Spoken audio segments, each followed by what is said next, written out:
Welcome, everybody, to Los Angeles. Crypto.com Arena is the stage for tonight's Game 4 of the Western Conference Finals. Denver Nuggets and the Los Angeles Lakers. Nuggets up 3-0, and it's Katie Winge and Scott Hastings outside the arena getting you guys ready for this matchup. Thanks for joining us for the Nuggets YouTube Live presented by UC Health. And, Scotty, I want to start with this. Completely different atmosphere here on the plaza. There's no entertainment party happening over there. The fans were just let in, and there was a little bit of an applause, but we were walking by some fans that were like, where is everybody? How do the Lakers win if there's nobody showing up here? Now, it is a Monday as opposed to Saturday, so that might be something, but we came up here Saturday. They had parties and screaming, and it was basically a sea of people from over there from LA Live all the way to these doors getting in. It is subdued, to say the least, here in Los Angeles. Yeah, it seems like I've been hearing things about ticket prices being more affordable, about some fans just not showing up here for the Lakers. I've seen quite a few Denver Nuggets jerseys roaming into this arena as well. Yeah, but I tell you what, we're still an hour and a half. I still think they're going to cheer them on. You never want to be swept. You never want to be swept, Boston, in your home place, right? You never want to lose two in a row in your home place, no matter what the score of the series is. I expect, and listen, I think Denver's been professional. And that's the attitude, the mindset they got to have tonight, just kind of a professional attitude. Because I think L.A. is going to come out and say, no, we're going to bring this back to Game 5. And then who knows, maybe we steal Game 5. That being said, if you stay with it and show that you're not giving up and that you didn't take this game lightly, the wave of inevitability will eventually wipe over you, and you'll finally see people in L.A. going, man, is it worth the per diem? I really don't want to go back to Denver. So you got to stick with it. If they are who I think they are, they're going to come out competitive. Can they sustain it for 48 minutes? LeBron James, after that Game 3 loss, was asked about making history because no team has ever come back from being down 3-0. Essentially, and he said that's the only thing that's on my mind right now is having that mentality. What are you expecting in terms of LeBron James coming out and trying to will his team to a win? I think he'll be active as you've seen him. I think you're going to see him drive to the basket absolutely as much as he can. He's only shooting like 26% from the three so far in all the playoffs. So I think you're going to see him just, try to grab the tiger by the tail and really try to get Aaron Gordon going. Second half, I thought Aaron kind of got a little open for him and let him get too much on one side or the other. I think you got to beg him. I think you got to make it tough on him. I think you can't let him have anything free and clean.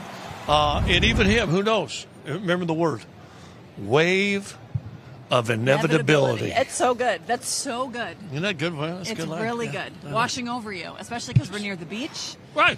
We were just there. We saw the people. Scott Bay was out there. He's about this tall. And he's going, hey, look at me.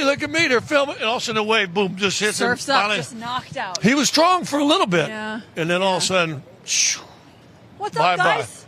Hey, Nuggets fans here. Anthony Davis, they're going to need a big game from him as well. How does he get going? What are the Nuggets prepping for when it comes to him? You know what? Listen, Anthony had a 40-point game. Anthony's playing good in this series. Didn't shoot well in Game 2, but Anthony Davis is playing well. If you look at both Anthony, we just showed you LeBron, that's not been the problem for L.A. They've played well. They've done what the stars have to do. In fact, I would say all four of the stars in this series, LeBron, Anthony Davis, Joker, Murray, have not underwhelmed.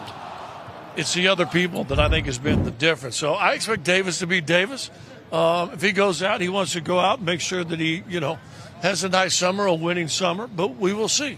Talk about that wave of inevitability.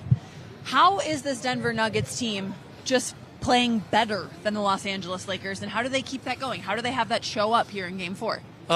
Same professional mindset that I talked about a while ago. But somebody eventually is going to say, we said it during the Phoenix series, we said it during Minnesota. Somebody's got to finally sit back and go, Denver's just better. Yep. And I think if you look at all the team, you see Bruce Brown warming up right there. He's been a key. They refused to play country western music for him during his warm-up, like all you at Ball Arena. In fact, somebody at Ball Arena hit some country western music just for Bruce Brown. I just think Denver's better. And it's always tough to win on the road. It's tough to win 2 games on the road. But you just stick with it, keep coming. And even if you don't win, but you're always right there on you, they're going to sit there and go, well, there's no way we can do this, 2 in a row, 3 in a row, 4 in a row. Yeah. But I just think if they stick with it, the wave of inevitability surfs up, rides right over the top of them. Coach I want Malone. that T-shirt made if they win tonight, right? Somebody out there, make that happen for Scott Hastings. What size you need? Fat guy. Big and tall. Yeah. Big and tall. Tall, fat guy. No. Coach Malone, after Game 3, was talking about how it's very hard to not let human nature take over in scenarios like this. So you, having the NBA experience that you have, being in as many locker rooms as you've been in, how do the Nuggets prepare to not have their foot come off the pedal, even just a little bit? Are you talking about it? Are you hyper aware of it? What are those conversations like, do you think? Sometimes it's not even a conversation. Sometimes it's, I walk in and I'm KCP and you're Christian Brown. Yeah. You just look at it and say, ready? And then you walk on off. I'm at this moment of this season, there ain't a lot of talk. If talk needs to be done, you may have the wrong team, and we don't think they have the wrong team. No. So I'll tell you, there'll be a lot of eyes. I guarantee you, KCP will come up to each guy. Ready? Dog, you ready? You with me? Let's go. Boom, boom, boom. Joker, same thing. Listen, Joker says hilarious the other night, goes, I don't want to be a coach. The worst job in America. And yet, what did you see him do in the huddle in that fourth quarter? Let me break it down for you. Coach Malone, you're Coach Malone. He's off. He's off talking to his staff over there. Like meeting, gathering, discussing what they're going to do.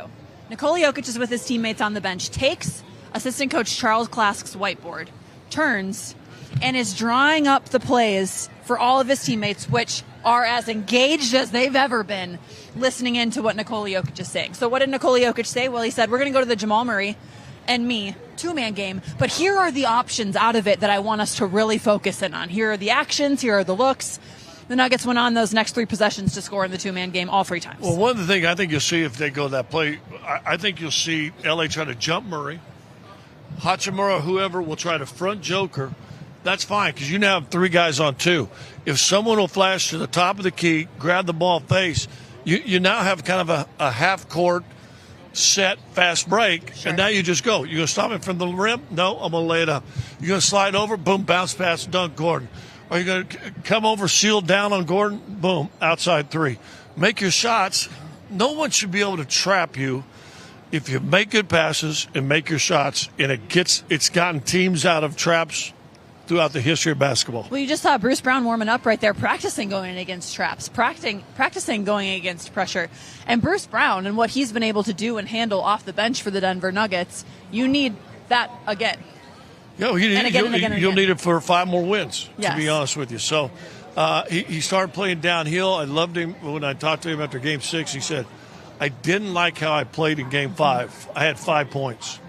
He said, or it was Game 5. He goes, Game 5. He goes, I had 5 points in Game 4. I got to be better. And so all of a sudden, he's playing downhill. Now, he's not Curly Neal in handling the ball, right? He's not the greatest ball handler in the world.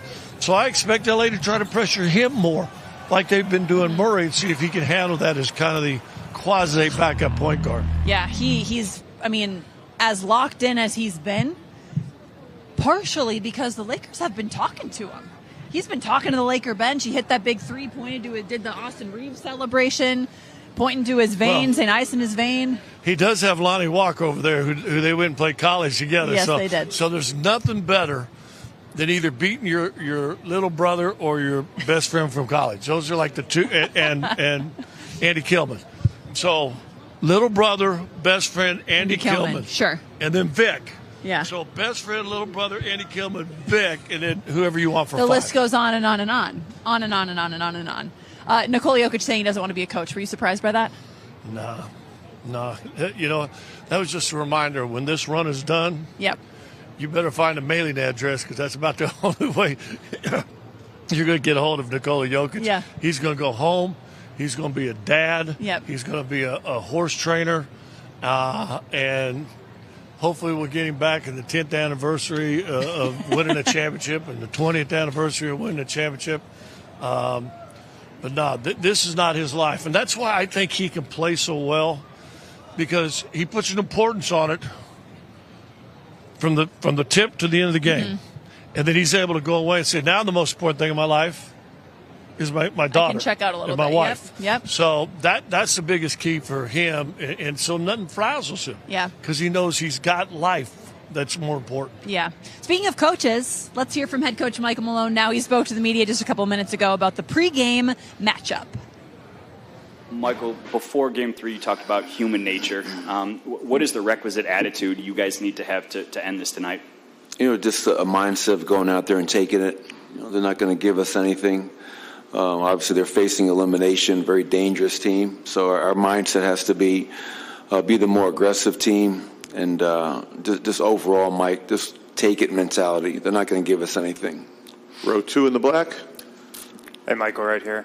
Jamal was talking last game about where he's improved the most over the last couple of years, and he said the game is really slowed down for him ever since his injury. Is that also where you've seen just kind of the most growth and maturation in his game, over the last couple of seasons? Yeah, I think the older you get, the more mature you get, and the more games and more big games you play, I think the game does slow down for you. For me, I think the greatest challenge I always have for Jamal is, on top of having the game slow down, is not just being content with being a scorer, an elite scorer. And I think he's shown this postseason, like he did the last postseason in the bubble, that he has the ability to impact the game across the board. His scoring, his playmaking, his rebounding, as well as his defense. And when he's doing all those things on a consistent basis, to me, he's one of the best guards in the entire league. Jamal Murray in this Western Conference playoff run for the Nuggets, averaging 35 points, 53%, I believe, from the field, 46% from three, and 93% from the free throw line. So 50, 40, 90, but better. Yeah, we'll do it again tonight, right? Listen, and we keep talking about mentality. Here's another thing, and I think Jamal is good at this. One, he started going, I thought there for a while at the end of the second quarter, they kind of were counting on him too much, and I think it wore him down a little bit. He's still got to let that game come to him. If he lets the game come to him, he's going to be fine. Make a couple assists out of a double team, they're going to stop doubling it, right? So he's got to continue to let the game come out, because he showed you by those numbers you just said, he's that good. Yep. So you don't need to force it. You don't need to start 3 of 13, which I think he did in game 2. Was it game 2? He started 3 of 13 or something like that? I don't remember. He don't need that, game 2. right? Yep. But A, he's not as sick. True. And B, just let the game come to you, because eventually it's going to be Murray time, right? Somewhere in Ball Arena, wave at him right now if you get a chance. There's going to be Chris Marlowe going, time for a Murray flurry. Yep. It's just quarter. It's, you know what it's like? The wave of inevitability. Yeah. Sorry, I threw you off there. Inevitability. I've only got a small amount of time I could say that without just stumbling over the words. Okay, fair enough. I do think Jamal Murray, though, is making a very strong case. Not that he needs to, but it's much bigger than Bubble Murray. And we can throw that phrase away. We've talked about that. But this is literally just a healthy Jamal Murray and what he's capable of doing. And that's what he said early in the playoffs. What's there? I'm healthy. Yes. And that's the biggest thing, and that's all it is. You know what he's doing? He's also wakening up the world that he's – and again, and I like that he doesn't like Bubble Murray. But what he's trying to say with this game and when he was talking to us is he's bigger than that. Yep. And now he's proven it on a scene. I mean, you have people all over the country that hadn't watched him play probably since the COVID bubble. Yep.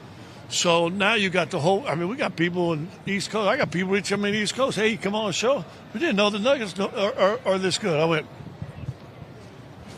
wave of inevitability. Keep it coming. Keep it coming. Nuggets fans, if you have any questions, put them in the comments for us right now, because we've got a couple minutes left of this YouTube Live presented by UC Health. We'd love to get to a couple of them for you guys. What are you most excited about tonight? What are you most looking for in the game? Oh, in the game. I was going to say 10 days off. Well, that's fair. That's always a fair answer, too. I don't know. I think each step is a validation of what you, myself, the rest of our crew, Vic, the coaching staff, the front office have known for a while. Yes. That this team is damn good. Already the naysayers, well, they only beat us 7 and 4. I said, yeah. You now have playing games, which is a second chance for the Lakers, who got to make a trade, and now all of a sudden gets to prove that they're playoff worthy. You get the second chance for Minnesota, and basically got it. Miami got a second chance. You see what they're doing. So I think you're going to see a whole lot more people once you get to playoffs. They'll seed them. Seeding means bupkis. Bupkis. Imagine if this team was a 7th seed. Got in on playing with what we have right here. And I go back to this. Lakers are still good. Yes. And the Lakers are still playing good. It's just Denver's played better. So going with your wave of inevitability, the theme, it's hard. It's tough. Yeah, it's tough. What is that called? There's a quorum. You've only got a certain amount of times you can say it. Wave of inevitability. Inevitability. This Nuggets team, there's been a lot of talk about disrespect and not getting the attention and all of those things. And I want to ask you this question for real. Is the NBA about the teams and the big markets and telling those stories, or does it need to be more about the individual players and telling, like, why do you think the Nuggets have not received why are you getting texts from people on the East Coast saying, well, we didn't know the Nuggets were going to be this good when they were the number 1 seed in the West since December? It's the same reason you can go to your favorite fast food place, and a regular drink's going to cost you $1.05, and a large drink's going to cost you $1.35. Where are you going? I think we in the media, and I'll put myself in there with the 4-letter network and everybody else, always try to go big. Biggest name in the game still, LeBron James. Second largest media market in the world, country, Los Angeles. So you tend to go where the money is, and so you got to understand it. That being said, Denver's a better team. And you know what? Wake up, America. Wake up, NBA, because the wave of inevitability is coming your way.